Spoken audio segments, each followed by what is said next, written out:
Assalamualaikum warahmatullahi wabarakatuh. Okay, class. How are you today? I hope you all fine. Yeah. Last week we had learned about star, ya, khususnya matahari. Kemudian untuk kali ini kita akan membahas mengenai apa itu asteroid, meteor, komet, dan bulan. Itu ya. Itu yang akan kita bahas kali ini. Oke. Bismillahirrahmanirrahim. Di pertemuan yang lalu di semester 2 di unit 5 itu ada yang kita telah mempelajari our solar system. Nah, di sana ada yang disebut dengan asteroid belt. Asteroid belt ini adalah kumpulan ya dari batuan yang terdapat atau terletak di antara planet Mars dan Jupiter. Itu ya, sekilas aja mengulang. Kemudian apa yang dimaksud asteroid? Nah, asteroid is a rocky mass up to several hundred kilometers that revolves around the sun. Jadi batuan yang besar, yang besarnya ini sampai ratusan kilometer yang mengelilingi matahari. Itu ya, di batuan ini sangat-sangat besar, bahkan hampir sebesar planet gitu ya.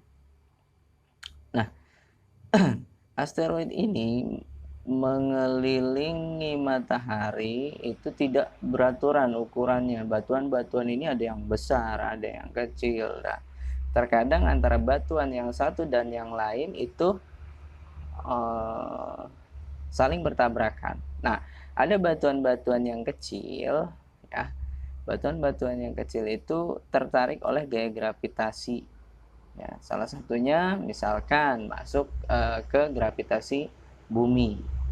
Itu biasa kita sebut dengan bintang jatuh atau shooting star. Nah, itu sebenarnya adalah batuan asteroid yang masuk ke atmosfer bumi. Nah, disebut dengan apa? Disebut dengan meteor, ya. Jadi batuan ruang angkasa yang masuk ke permukaan bumi itu kita sebut dengan meteor. Nah, apakah batuan tersebut adalah batuan asteroid? Wah, bahaya kalau batuan asteroid yang besar itu masuk ke permukaan bumi, bisa hancur juga bumi ini gitu ya, bisa kiamat nanti. Nah, itu adalah batuan meteorit. Nah, batuan meteorit ini is a small piece of rock moving in space. Jadi bagian-bagian yang kecil dari asteroid tersebut. Yang tadi Mister bilang ya, jadi ada ukuran yang besar, ada ukuran yang kecil, terkadang kan saling bertabrakan gitu. Nah, batuan-batuan yang lebih kecil ini kadang dia tertarik oleh gaya gravitasi planet gitu. Khususnya untuk di bumi itu ketika meteoroid atau batuan langit ya, batuan angkasa yang lebih kecil ini masuk ke atmosfer bumi itu disebut dengan meteor.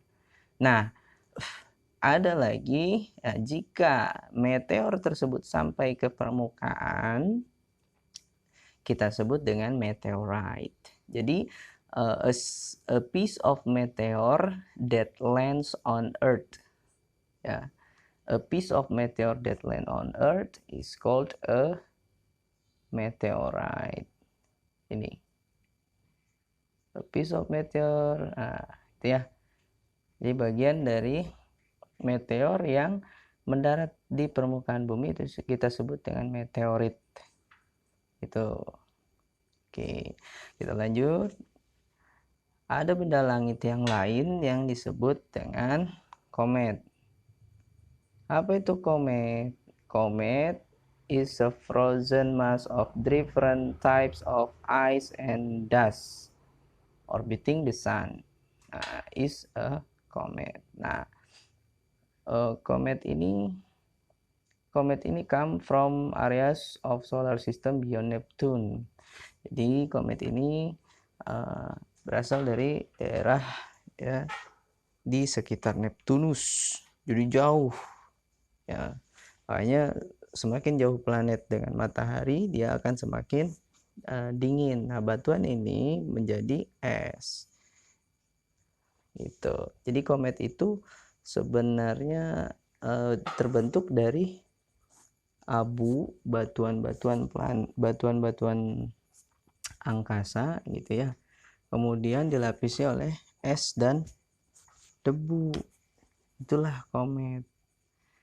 Nah, tapi karena dia jauh dari matahari, maka dia tidak mencair dan terus berevolusi gitu. Jadi dia terus mengelilingi. Kadang-kadang dia masuk ke wilayah orbit planet yang lain gitu ya. Itu biasa terjadi seperti itu. Atau bahkan mendekati planet gitu. Ya. Ini untuk komet. Kemudian ada yang disebut dengan dwarf planets. Some objects in the solar system have been classified as dwarf planet. A dwarf planet is a large round object that revolves around the sun but has no cleared region around its orbit. Jadi dwarf planet itu biasanya karena saking kecilnya gitu ya. Jadi dia tidak memiliki orbit yang tetap gitu. Jadi dia ke sana kemari. Jadi seperti Pluto nih. Nah, contohnya Pluto. Planet Pluto ini termasuk kepada kategori dwarf planet. Ya, have no cleared the region around their orbit. Yang ini. Pluto itu kadang terlihat, kadang jauh sekali. Makanya kali ini ya dulu Pluto tersebut masuk ke dalam tata surya kita. Tapi untuk sekarang Pluto ini dikategorikan sebagai dwarf planet karena sudah terlihat sangat jauh ya gitu ya. Sudah tidak terlihat lagi, bahkan sangat kecil, maka dia diklasifikasikan sebagai dwarf planet. Seperti itu. Kemudian ada lagi yang kita sebut moons atau bulan. Moons ini udah tahu ya, semua satelit dari bumi.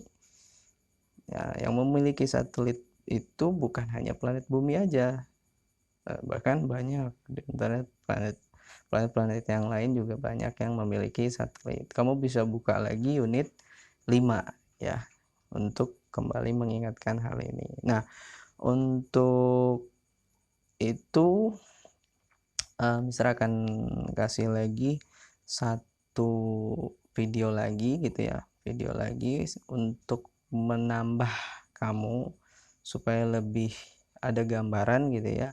Mister akan berikan satu video lagi.